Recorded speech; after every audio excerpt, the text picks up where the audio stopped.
Ouais. L'important, c'est qu'elle soit là quand on repart. Ça, c'est bien. Ça,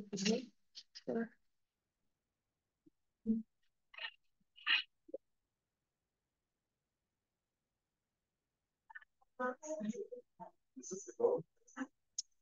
Ah oui, alors, là, c'est bon. Ouais, ouais. Moi, je décide comme ça. Ouais, c'est bien.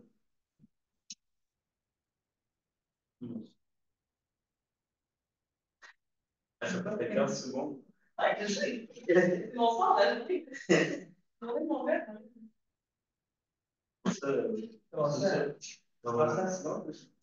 Normalement, j'aurais dit.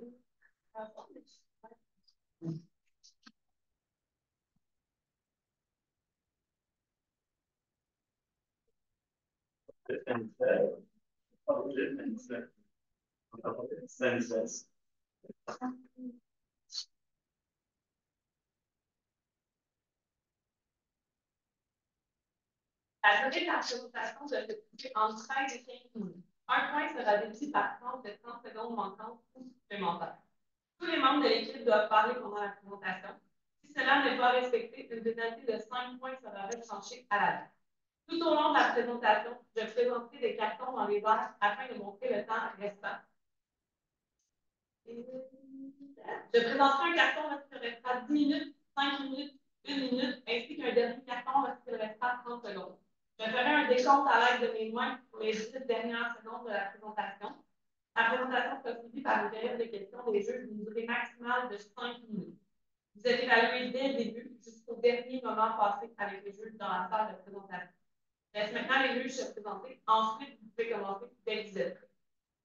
Enchantée, Axel Berthelot, je suis chargée de projet de l'information et je complète également. Bonjour, je m'appelle Stanislas Stafford, je suis vice-président au développement des affaires et aux opérations dans la SL et je suis étudiant en baccalauréat. Thomas Bordelot, je suis vice-président interne du comité de parasite. Je suis aussi étudiant ici à l'université. Donc, quelqu'un s'assoit à l'ombre aujourd'hui parce que quelqu'un y a planté un arbre il y a longtemps. On peut vraiment venir associer cette citation de Warren Buffett avec votre entreprise aujourd'hui parce qu'on trouve qu'en ce moment, on pourrait vous comparer aux gens qui sont en train de planter des arbres. Grâce à ce que vous créez, dans le futur, il y a des gens il y a plusieurs étudiants et étudiantes qui vont pouvoir bénéficier d'un espace relaxant, attrayant et favorable à l'étude. Donc, nous allons vous présenter le café pour la SL. Je suis en compagnie de moi-même, Émile Comtois. Émilie Vincent. Et Océane Pellant. Et nous sommes l'équipe de Vision 3D. Donc, durant la présentation, on va commencer par se rappeler quel mandat nous était confié. On va ensuite analyser les forces, faiblesses, opportunités et menaces de votre entreprise. On va ensuite présenter le plan d'action que nous avons créé selon le mandat qui nous était confié. On va ensuite présenter le budget qu'on accorde donc chaque phase. Ensuite, on va regarder les indicateurs de performance qui vont pouvoir nous indiquer si justement notre plan d'action fonctionne. Et finalement, on va revenir sur le mandat qui nous avait été confié au départ. Donc, pour le mandat, on devait se questionner sur les démarches à entreprendre pour la réalisation d'un café écologique.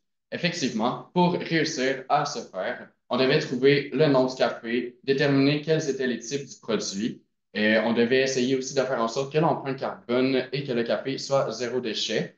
Et, on devait aussi trouver une façon d'augmenter la visibilité du café. On voulait aussi rendre ça abordable pour tous les étudiants.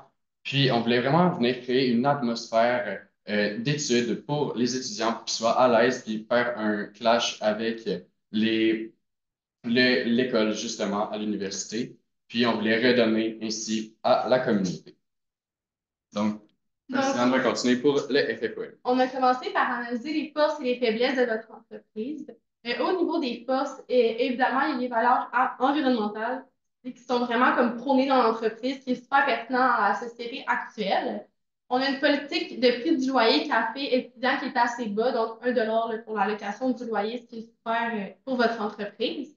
Puis finalement, on a une grande communauté déjà sur les réseaux sociaux, donc on va pouvoir venir bonifier, mais on a déjà un bon pas de départ. Au niveau des faiblesses, c'est une nouvelle entreprise, donc c'est un défi là, pour vous. Puis, on a une clientèle qui est assez limitée. Donc, vu qu'on est dans une université, c'est souvent juste les étudiants qui vont être plus portés à venir travailler ici, ce qui est une faiblesse. Puis, on a un emplacement qui n'est pas nécessairement stratégique, justement, parce qu'on est dans une université. Ensuite, je vais poursuivre avec les opportunités. Donc, tout d'abord, on a remarqué que vous n'aviez pas encore de TikTok. Donc, ça serait une belle opportunité d'en créer un. Par la suite, c'est sûr qu'au niveau des produits, il y a encore beaucoup de choses qu'on peut rajouter au menu.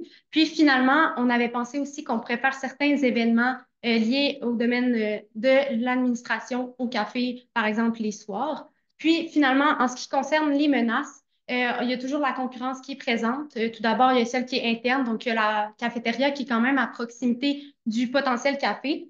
Puis, il y a aussi la concurrence externe, donc par exemple les autres cafés étudiants qui sont près de l'université. Ensuite, il y a aussi le taux d'inflation qui est toujours présent au Québec. Donc, ça, c'est quelque chose qu'il faut prendre en considération. Puis, finalement, il y a le manque de main-d'œuvre, bien sûr, qui est présent aussi. Donc, le plan va vraiment se dérouler en 3 phases. La première phase, on va vraiment venir restructurer l'espace afin que ce soit agréable pour les étudiants et les étudiantes. Ensuite, on va venir peaufiner le menu. Puis finalement, on va faire en sorte qu'il y ait une grande visibilité pour le café. Donc, la première phase, c'est la restructuration de l'espace. Premièrement, on a décidé de donner un nom à votre entreprise. Vu qu'on est dans le Palace Prince, on a décidé de nommer le café le Prince Café. Pour rendre ça attrayant, on va mettre de la belle décoration, des plantes, des lumières. On a pensé par un petit espace fauteuil là, pour les gens qui viennent plus se relaxer. Donc, vraiment rendre ça attrayant là, pour les étudiants. On a décidé d'afficher le menu en gros. On pense que ça serait pertinent, là, justement, vu que c'est une nouvelle entreprise, de vraiment identifier quels produits on offre dans le café.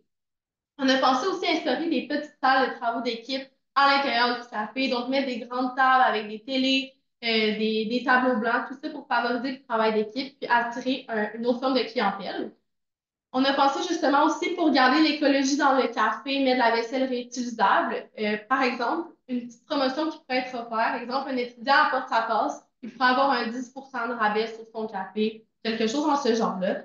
Offrir justement des pailles en carton, les gobelets pour sortir du café, ça va être vraiment en carton, encore une fois, pour prôner l'écologie. Comme il y a un manque constant de main-d'œuvre, on a pensé mettre des caisses automatiques. Donc, ça réduirait justement le nombre d'employés qu'on a besoin, puis les coûts associés à la main-d'œuvre. Puis finalement, on a pensé de créer un logo pour encore une fois là, mettre une petite touche plus personnelle à votre entreprise. On en a créé un fictif avec la date de création du café, le nom, une petite phrase en haut, puis nommé en haut là, que c'est fait par votre association. Justement, en créant ce logo-là, on pourrait venir mettre des produits complémentaires à ça. Donc, par exemple, des vêtements, des fournitures de bureau ou encore là, des tasses. Donc, on en produira en petite quantité, mais ça rajoute une touche personnelle puis ça augmente la visibilité du café. Maintenant, pour ce qui est de la deuxième phase, c'est le peaufinement du menu. Donc, on a décidé de séparer cette phase-là en deux parties, soit les boissons et la nourriture. Donc, tout d'abord, pour ce qui est des boissons, on aimerait ça offrir différents types de café pour essayer de rejoindre le plus de clientèle possible. Donc, ça pourrait être des lattés, des cappuccinos, puis aussi offrir les breuvages chauds aussi sur glace. Par la suite, on voudrait offrir aussi d'autres breuvages pour ceux qui aiment moins le café. Donc, par exemple, ça pourrait être des smoothies ou bien des limonades. Par la suite, on aimerait ça aussi offrir certaines saveurs au café. Donc, on pourrait rajouter certains sirops, donc à la vanille, au pistache, etc. Puis, aussi, on aimerait ça faire une boisson de la semaine. Donc, ça serait une boisson qui sera à prix réduit pour un temps limité. Puis aussi, on avait pensé faire une petite spécialité du Prince Café, qui serait par exemple le matcha qui rappellerait la couleur de votre logo. Puis ensuite, pour la deuxième partie de notre phase 2, c'est la nourriture. Donc, on avait pensé faire certaines options de nourriture pour accompagner le café. Donc, ça pourrait être des galettes, des muffins, etc. Puis aussi offrir une petite option de dîner. Donc, par exemple, des sandwichs ou des salades. Puis finalement, faire des options santé pour encore là rejoindre le plus de personnes possible. Donc, ça pourrait être des petits yogourts ou des chips de pommes, etc. Puis, dans toute cette phase-là, on aimerait ça donner des noms aux produits pour essayer de rendre quelque chose de personnel à votre menu. Donc, on ferait ça, dans le fond, en mode sondage auprès de la clientèle, soit des étudiants de la faculté de l'administration. Donc, pour ce faire, on essaierait de prendre certains courriels, puis aussi avoir leur consentement concernant les infolettres, ce qui pourrait être un indicateur de performance aussi. Puis, bien sûr, annoncer le gagnant du nom de certains cafés sur nos réseaux sociaux et bien sûr sur notre infolettre.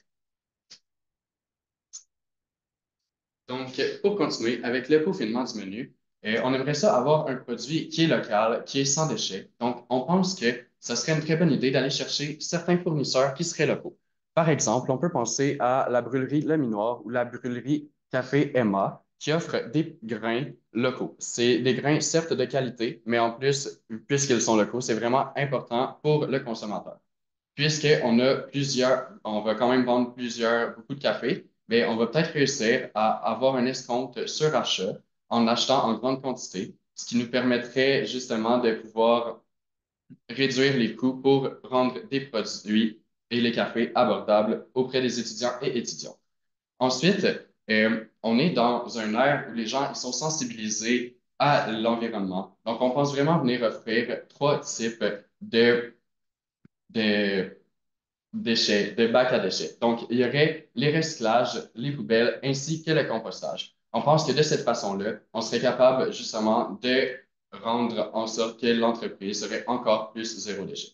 Puis finalement, avec les articles qui ne seront pas vendus la journée même et que, par exemple, si on doit on ne peut pas les remettre à la vente la journée d'après, par exemple, des croissants, mais qui sont encore bons, on pourrait les offrir dans des organismes de charité pour les personnes qui sont dans le besoin, pour offrir encore plus à la communauté à ce moment-là. La dernière phase de notre plan d'action, c'est celle de la visibilité. Donc, une fois que le menu puis l'espace là, est vraiment à son meilleur, on va venir mettre l'emphase sur les vues qu'on a du café. La manière la plus simple maintenant, c'est les réseaux sociaux. On a vu que vous mettiez beaucoup de temps là, sur le Facebook. On croit que ce serait peut-être plus intéressant de se tourner vers TikTok pour rejoindre la clientèle justement qu'on veut. On pourrait faire des petites capsules éducatives justement sur les produits santé, bien-être. On pourrait mettre une personne emblématique, que ce soit un étudiant ou un professeur, qui pourrait venir justement alimenter ces petites capsules éducatives-là. On a pensé aussi adhérer à certaines tendances qu'on voit sur TikTok, comme présentement, il y en a une que les employés viennent révéler des faits sur leur entreprise, comme par exemple, je pourrais filmer Émile en disant Et je travaille au Prince Café. C'est sûr que j'apporte mon gobelet réutilisable pour avoir le 10% de rabais. Ensuite, on pourrait continuer les publications sur Instagram, donc mettre des belles images de l'espace puis des produits qu'on offre pour, encore une fois, augmenter l'image de marque. Facebook, LinkedIn, on garderait ça peut-être plus pour l'annonce de nouveaux produits ou, par exemple, des événements qui se passent au café. Ensuite, on voudrait faire une petite campagne de sensibilisation, comme par exemple, on pourrait mettre des affiches, que ce soit dans le café ou dans l'université, peu importe, par exemple, sur le bien-être et la santé. Il y en a une qu'on a vue il n'y a pas si longtemps, un peu partout, c'était soit laté et non buzzé, donc quelque chose dans ce genre-là. Ensuite, pour poursuivre avec la visibilité, bien sûr, on offrirait certaines promotions. Puis aussi, on avait pensé faire certains combos. Donc, à l'achat d'un croissant, par exemple, le consommateur obtient un café gratuit. Aussi, on avait pensé faire des événements au café. Donc, ça pourrait être des soirées réseautage puisqu'on est dans la faculté de l'administration. Ça serait aussi intéressant de l'annoncer sur LinkedIn puis essayer de justement rejoindre certaines personnes clés dans le domaine de l'administration. Puis aussi, on avait aussi pensé faire certains mini-événements comme des conférences sur le bien-être et la santé. Puis finalement, on avait pensé aussi faire une carte fidélité. Donc, ça serait en fait un petit carton avec des étampes. Puis, par exemple, au 10e café, le client l'obtient gratuitement. Comme ça permettrait, dans le fond, que les clients reviennent de plus en plus au café. Puis finalement aussi, on avait fait un certain jingle pour votre entreprise. Donc, le voici. C'est vraiment très petit. Un, Ça deux, trois, go. Le Prince Café, le Prince Café, un bon café pour démarrer votre journée. Donc, ça permettrait vraiment de créer un verre d'oreille, puis que les étudiants et étudiantes veulent aller dans le café. Ensuite, c'est sûr qu'il y avait une partie compétition qui était Sodexo, je crois, qui avait le monopole de les aliments dans le pavillon Prince Palacis. Donc, à ce moment-là, on viendrait probablement négocier avec lui le fait qu'on puisse vendre des produits, puis on ferait vraiment une entente avec lui pour être sûr qu'on nos produits qu'on vend, ce seraient des produits qui sont ciblés pour le café et seulement pour le café. On ne viendrait pas nécessairement faire de la concurrence avec d'autres aliments qu'eux ils vendent, puis ce serait des éléments vraiment séparés. Ensuite, c'est sûr qu'ils ne seront pas nécessairement d'accord. Donc, on pense qu'on pourrait venir négocier un 15% de nos revenus nets avec eux. De cette façon-là, ils vont peut-être vouloir, ben, ils vont vouloir pour, parce qu'on va leur procurer une source de revenus supplémentaire. Ensuite, maintenant, pour ce qui est du budget, on a décidé de le séparer dans nos 3 phases distinctes. Donc, pour la première phase, c'était le réaménagement de l'espace. Donc, bien sûr, on a pensé au local pour un montant de 1 $, bien sûr, comme il était mentionné. Puis, pour ce qui est de la création du logo, on avait pensé à un 3 000 $. Ensuite, la décoration, donc tout ce qui est chaises, luminosité, etc., un 10 000 $. Puis, les salles de travail, ça serait 4 000 $ pour les caisses automatiques, ça serait un 15 000 $, ce qui ferait un sous-total de 32 001 $ pour la première phase. Ensuite, en ce qui concerne la deuxième phase, qui était le peaufinement du menu, pour ce qui est de la nourriture, on avait un 10 000 $, des breuvages chez la même chose, ce qui ferait, puis aussi, il y avait les articles promotionnels, bien sûr, pour 5 000 $, ce qui ferait 25 000 $ pour la deuxième phase. Puis finalement, en ce qui concerne la troisième phase, qui est la visibilité, c'est vraiment là qu'on va mettre nos sources d'argent. Donc, premièrement, pour les réseaux sociaux, on a 7 000 $. Ensuite, les événements, 5 000 $. Le jingle, 10 000 $ pour un sous-total de 43 300 $. Donc, finalement, pour les indicateurs de performance, mais c'est sûr qu'on va essayer d'aller récupérer les courriels. On avait des bourses. En s'inscrivant aux bourses, on pourrait demander les courriels aussi, puis en faisant les concours auprès du café, on pourrait avoir les courriels. De cette manière-là, on pourrait réussir à donner des codes promo, par exemple, aux courriels, et ces codes promo-là, on pourrait voir combien de personnes les utilisent et voir à quel point ça fonctionne. Ensuite, la carte de fidélité. Regarder le nombre de cafés qu'on a donné gratuitement. Ça nous permettrait aussi de voir à quel point est-ce que cette carte de fidélité-là fonctionne. Ainsi, les promos du mercredi qui étaient acheter un croissant et obtenir votre café gratuit, ça fait en sorte d'augmenter et on pourrait voir que ça fonctionne. Puis les réseaux sociaux, c'est sûr qu'on est capable de voir que euh, les j'aime, les likes, le nombre de gens qui ont archivé la publication, c'est le fun. Fait que, c'est ça. On était l'équipe Vision 3D.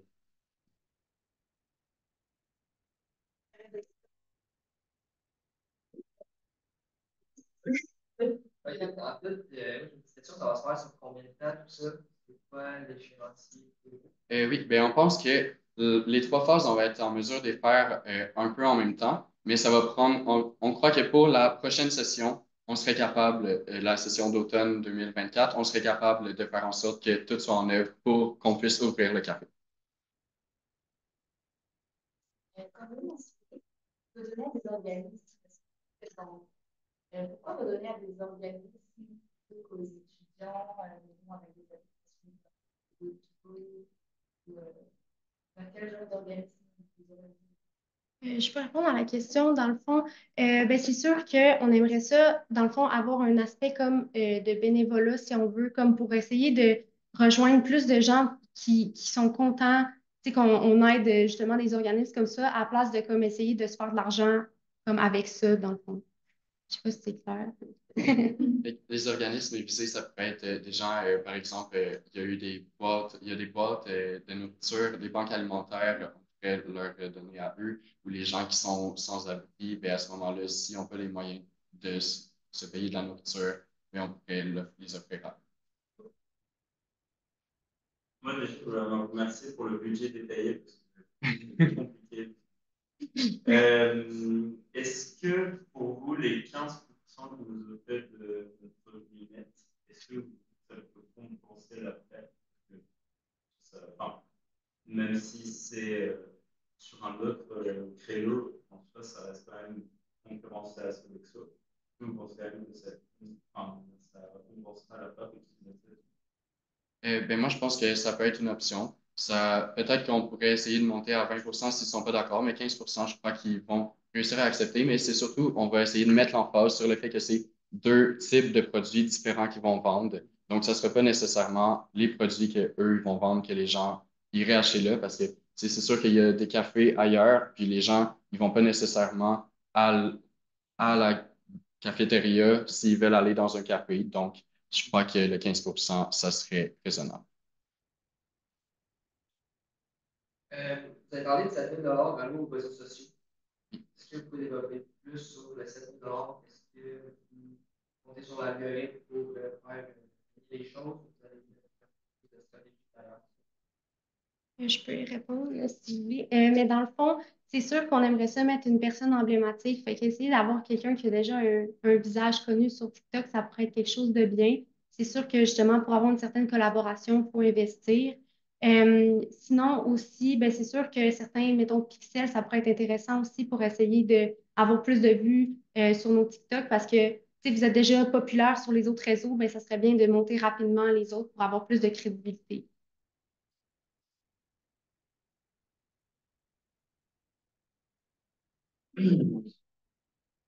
Des questions intéressées?